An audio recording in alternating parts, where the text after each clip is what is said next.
नमस्कार। कार्टिसोल एक हार्मोन है और उससे संबंधित आजकल एक बीमारी बहुत चर्चा में है, वह है कार्टिसोल फेस। कई बार इसे लोग इस ढंग से ट्रीट करते हैं कि उनके चेहरे पर जब सूजन आ जाता है तो उसे वह इस रूप में देखते हैं कि मुझे कार्टिसोल फेस हो गया है। लेकिन कई लोग ये जान नहीं पाते हैं कि कार्टिसोल है क्या और आखिर इसका रोल कैसे हो गया फेस के सूजन। कार्टिसोल एक प्रकार का हार्मोन है, चिंताजनक हार्मोन, और यह हार्मोन का अधिक स्तर भी हानिकारक है और कम स्तर होना भी हानिकारक है। आप कहेंगे सर अजीब है, यदि यह तनाव का हार्मोन है, एक तरह से मैं कहूं चिंता और तनाव से भरा हुआ एक हार्मोन है, तो ये कैसे अच्छा और बुरा हो सकता है। लेकिन यहां पर एक बात जरूर ध्यान रखें, जहां से मैंने बात शुरू किया कि कार्टिसोल फेस, जो कई बार लोग बोल देते हैं कि यह मेरा जो चेहरा सूझा हुआ है, उसे वह कार्टिसोल फेस के रूप में डॉक्टर के सामने जाकर कहते हैं मुझे यह हो गया। और कार्टिसोल का मतलब ही है कि आप तनाव में हैं, आप चिंता में हैं, तो वो कार्टिसोल एक हार्मोन है जो रिलीज होना शुरू हो जाएगा और इसके कारण से आपका फेस क्या हो गया, सूजन से भर गया। वैसे बोलचाल की भाषा में यदि चेहरा में सूजन हुआ है तो डॉक्टर इसे कार्टिसोल फेस नहीं कहते हैं, इसे बेसिकली कुशिंग सिंड्रोम कहते हैं। ठीक है, चलिए और बातों को जरा गंभीरता पूर्वक और समझने की कोशिश करते हैं, आखिर क्या है ये पूरा मामला।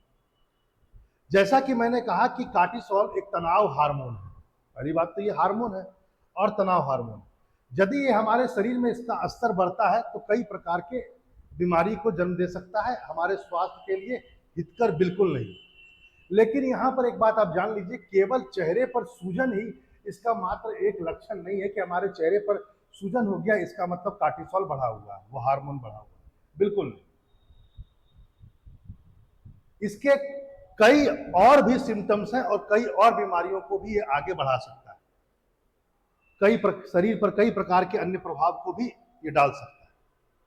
वैसे आप इस बात को जान लीजिए, कार्टिसोल जो हार्मोन है ये एड्रेनल जो ग्लैंड होता है वहां से यह निकलता है और फिर जाकर के ये क्या होता है, ब्लड में जाकर के मिल जाता है। कार्टिसोल का संतुलन बने रहना मतलब न अत्यधिक बड़ा हो न अत्यधिक कम हो, इसका होना बहुत जरूरी है हमारे स्वस्थ शरीर के लिए।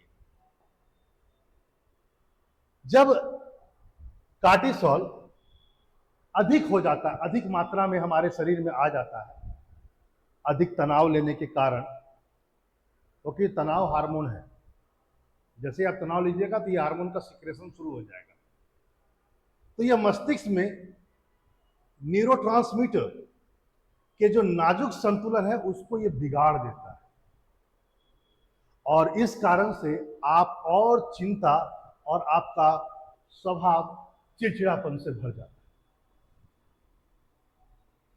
इसके स्तर को बढ़ने से क्या होगा, आप में चिंता और चिड़चिड़ापन लगातार बढ़ता चल जाएगा। शरीर में इसकी क्या भूमिका है, मैं अच्छे सेंस में बात करूं कार्टिसोल के बारे में कि आखिर शरीर में इसकी क्या भूमिका है।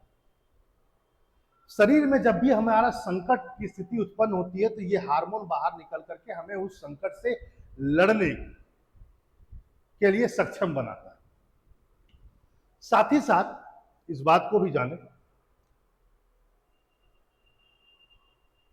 शरीर सबसे पहले यदि हमारे शरीर में कुछ मान लेते हैं कि कोई एक घटना जो सामने घटित हो रही है, घट सकती है, आप डर गए या आप चिंतित हो गए, तो सबसे पहले जो हार्मोन हमारे शरीर में निकलता है किसी कोई घटना के रिस्पॉन्स में या चिंता में या डर के कारण, जो सबसे पहले उससे लड़ने की जो शक्ति हमारे अंदर आती है, जो हार्मोन निकलता है जो लड़ता है, सबसे पहला हार्मोन जो होता है वह होता है एंड्रानाइन। एंड्रानाइन सबसे पहले निकलता है और ये एंड्रानाइन के बाद ही इसे लड़ाई और उड़ान हार्मोन भी कहा जाता है। जैसे ये सक्रिय होता है हमारे शरीर में किसी खास परिस्थिति से लड़ने के लिए, उसके बाद तुरंत कार्टिसोल भी रिलीज हो जाता है और ये दोनों मिल करके हमारे पूरे शरीर को उच्च अलर्ट मोड में, हाई अलर्ट मोड में ला देते हैं ताकि हम लड़ सकें। इसके अलावा आप कार्टिसोल की भूमिका को देखें, ये तेजी से हमारे शरीर में एनर्जी को रिलीज करता है, एनर्जी के स्तर को बनाता है। कैसे बनाता है? ये क्या करता है, यकृत यानी कि लीवर से ग्लूकोज को रिलीज करवाता है या उसको ट्रिगर करता है कि ग्लूकोज रिलीज हो, और जैसे ही ग्लूकोज रिलीज होता है फिर आप क्या करते हैं, आपके अंदर ऊर्जा आ जाती है।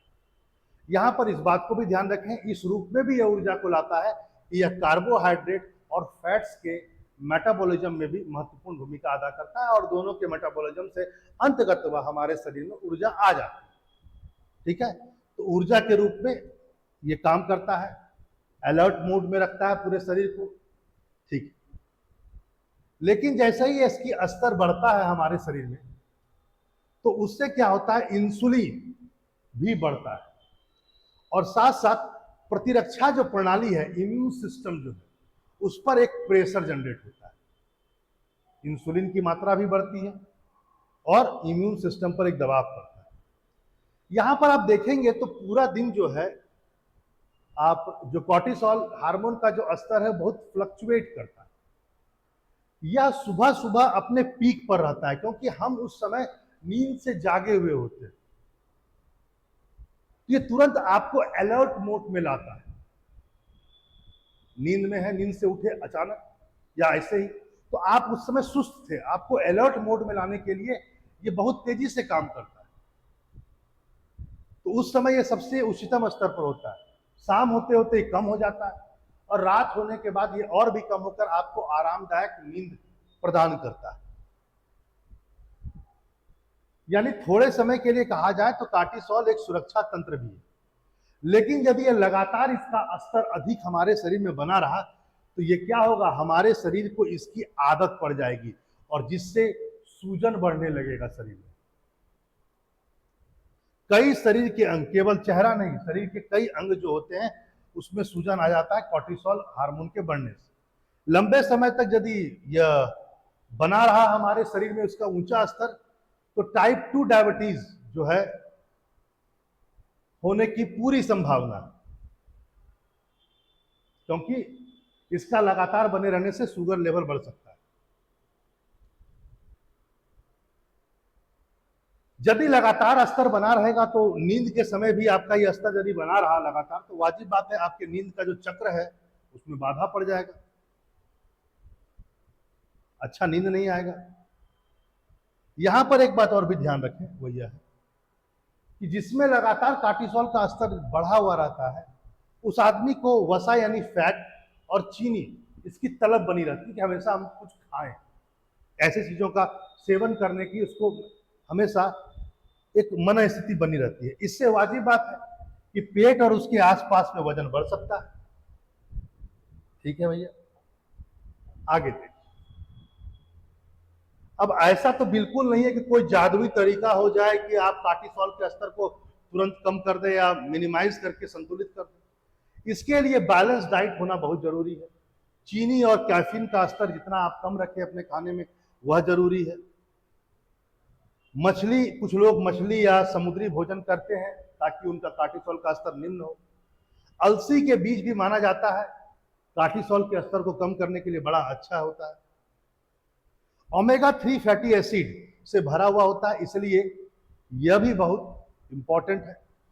आगे देखिए, सादा दही और सेब साइडर सिरका जो होता है, सेब का जो साइडर सिरका होता है, यह भी बहुत अच्छा माना जाता है, कार्टिसोल के स्तर को आपके शरीर में कम करने में मदद करता है, क्योंकि इसका स्तर बढ़ने से डायबिटीज भी हो सकता है, वजन भी बढ़ सकता है, नींद में भी कमी आ सकती है, और सूजन शरीर के अन्य हिस्सों में, चेहरा पर आपको जो लगता होगा आए दिन जो चेहरा खुला हुआ दिखता है उसमें है।